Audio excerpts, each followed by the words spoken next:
Hey you guys, Phoebe here from Little Grey Box with Matt behind the camera. Are you planning a trip to Hanoi?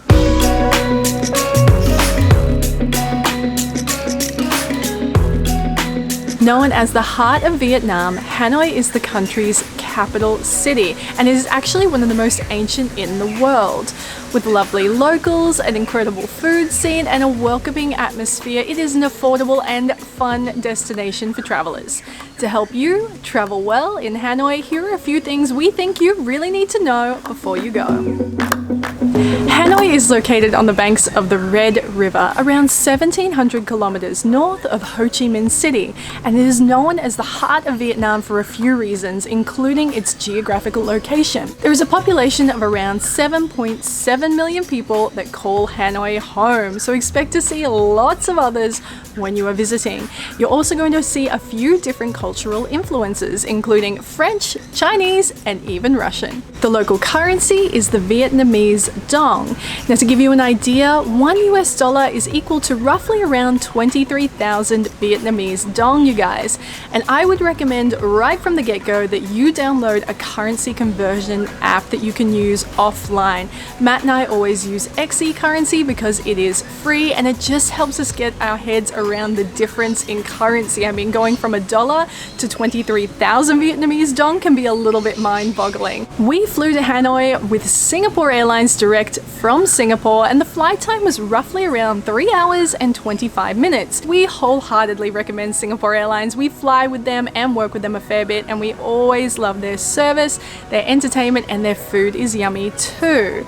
Now, our trip took us from Brisbane to Singapore and then Singapore to Vietnam. So if you can, I would absolutely recommend having a layover in Singapore so you can do a few of those big ticket things like check out Gardens by the Bay and Jewel at Changi Airport. As Aussies, we absolutely needed a visa to enter Vietnam. Now, I do understand that you can do them on arrival if you like. That's not something I would ever feel comfortable doing. I'm a very organized person, so Matt and I sorted ours out before we left. You can do it online, and if you are going to do it online, make sure you are going through the correct website. When I searched in Google for Vietnam or Hanoi Vietnam visa, there were lots of results, and I have a feeling that the vast majority of them would overcharge you and they would add some kind of processing fee so that they could make a profit off you not really understanding which is the right website. To find the right website, as Aussies, we use the Smart Traveller website, and that had a direct link to the correct Vietnam Embassy in Australia website. Now, you can do it online, or if you feel comfortable, and you can obviously put your passports in the post and post them in to get your visa. We wanted to hold on to our passports,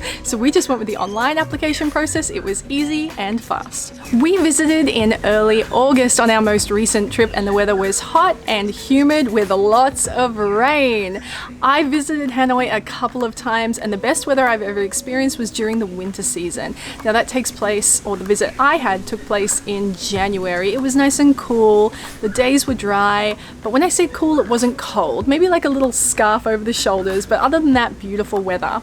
Now, we visited a couple of times, like I've said, and we've actually had our Ha Long Bay trip cancelled on us 2 or 3 times due to terrible weather out in Ha Long Bay. So just keep that in mind when you are planning your trip. By far, the best way to get around Hanoi, if you need transport, is using Grab. Now, that is an app you are going to need to install into your phone. Not only is the price fixed, it is cheaper than local taxis. And in our experience, Grab rates were almost half the price of taxis we flagged on the street. But if you are downloading Grab and you are going to go with that option, make sure you set it up before you leave home. We didn't, and then I had to get one of my sisters to register for us using her mobile number because we don't have an international SIM. If you are staying in and around the Old Quarter, getting around on foot is no trouble whatsoever. Just make sure that you have a Maps app that you can use offline.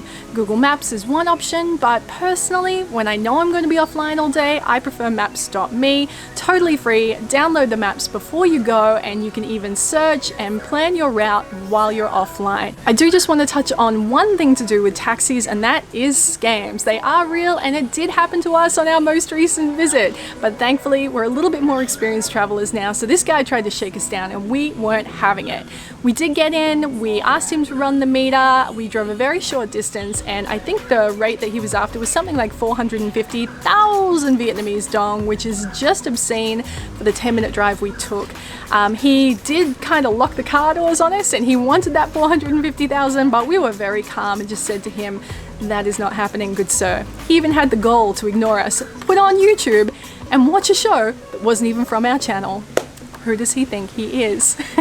Now, we spoke to a local later, and while we were able to handle ourselves just fine, his advice was very interesting. He said, you know what, the locals don't want to see tourists get ripped off because it's just not good for everybody's business. So if you do find yourself in that situation, stay calm. If you can, wind down the windows and just start yelling for help. Cause a scene. People will come and help you, and they will certainly tell the taxi driver off. And if all else fails, you make them drive you to a police station, because they won't. The cops have no tolerance for this kind of thing. They will step in and make sure the tourists are protected. Like I said, we visited a few times, and every time our experience is the same. The locals are so lovely. We feel so genuinely welcome. We are greeted with big smiles and friendly hellos. Everyone we meet is always so nice, except the occasional taxi driver maybe. But we always have a great experience. We feel safe, we feel welcome, we feel at ease. It's an affordable destination, it's friendly, it's fun. There's so much history. It's just a part of Southeast Asia I love to go back to time and time again. And in contrast to some other places where I find a lot of street vendors kind of yell out to you and try to get your attention, I find Hanoi to be a little more low-key. It's a little more relaxed, and I really like that. With the basics out of the way, let's dive into a few more specific tips that you really should know before you go to Hanoi. In Matt and Mai's experience, we can go out for dinner, have entree, main dessert, and a couple of beers and end up paying around 20 Australian dollars total. It is so affordable, and that will be even cheaper if you're eating at street food spots. Be sure to immerse yourself in the world of local Vietnamese treats. I mean, there is just so many good flavors that you need to try. You should definitely sample the Vietnamese coffee, including egg coffee. It's not for me, but I know that Matt likes it. Try things like bun cha, oh my goodness, banh mi, yes. Make sure you're trying Vietnamese rice paper rolls and really immersing yourself in those local flavors. We did 2 scooter tours on our trip to Hanoi recently, and we loved them. You will see there are a lot of scooters on the roads in Vietnam, and when you're on the back of a scooter, you really feel like you're part of local life, and it's just a really great way to cover a lot of ground, see a lot of things you may not have been able to otherwise, and have that really authentic local experience. When it comes time to pack, I would really recommend that you wear closed-in shoes. I wore sandals one day, and as you will soon discover, life in Hanoi really is played out on the streets, so your streets can also be a kitchen area. So there is a chance that you could stand on a few mucky bits and pieces. I felt much better when I had closed-in shoes on, but as we were visiting in the rainy season, I didn't want to get my sneakers wet, so I did have to wear sandals that could get wet. So just keep that wet weather in mind when you are packing. I would also recommend that you pack a bit of wet weather gear, maybe a poncho that you can reuse. We were forced to use single-use plastic ones because we were caught out, and I really regret it. I'm really trying to cut down on my single-use plastics. An umbrella is a great idea for walking around the streets. Vietnamese culture is quite conservative. The times I've gone there, when I've worn clothes that have covered my shoulders and my knees and my midriff, the locals have actually commented to me about it and said, oh, thank you so much for dressing respectfully. So it really does mean something to them. And if you are visiting temples, just keep that in mind, because you may need to wear an outfit that does cover your shoulders, midriff, and your knees as well. One important thing we really need to talk about is crossing the street. The first time Matt and I went to Hanoi, we were so intimidated. There are tens of millions of registered motorbikes in Vietnam. They are everywhere. They are king of the streets, and they do not stop for you. So here's how you cross the street. With confidence. Obviously, you want to time your run, and don't just step out in front of a scooter with reckless abandon. Make sure there's a little bit of a break, and then step out confidently and walk at the same pace. Don't jink and stop and go back and run and scream. But be safe, you guys. Make sure you are safe about it, and if you are really unsure, do what I always do, which is wait for a sweet old lady or a lovely local auntie to walk and then just shimmy along beside them. So you can't drink the tap water in Vietnam, but most hotels will supply supply you with bottles of water in your room anyway.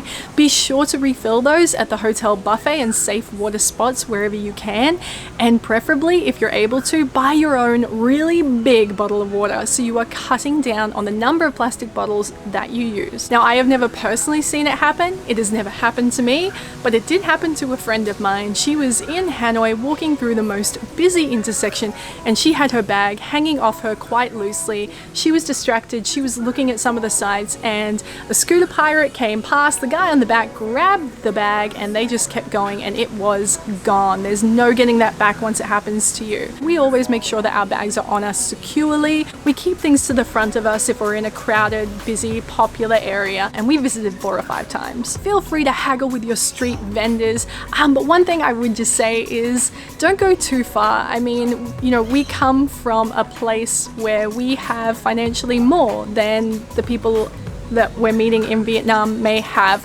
so we don't try to rip anybody off or, you know, get a price that's so cheap it's ridiculous. There is so much beauty in and around the area, and it's so easily accessible with a day trip, so make sure you take advantage of that. Day trips I have done are out to the Perfume Pagoda, which is just stunning, Ninh Binh, which is known as the Ha Long Bay on land, which is beautiful and just such an easy day trip to do, and finally Ha Long Bay itself. I personally recommend 2 nights because the drive out there is quite long. You get on the boat, it's a whirlwind, and then you're off again the next morning before you know it. So if your budget and time allow, definitely go with 2 nights in Ha Long Bay.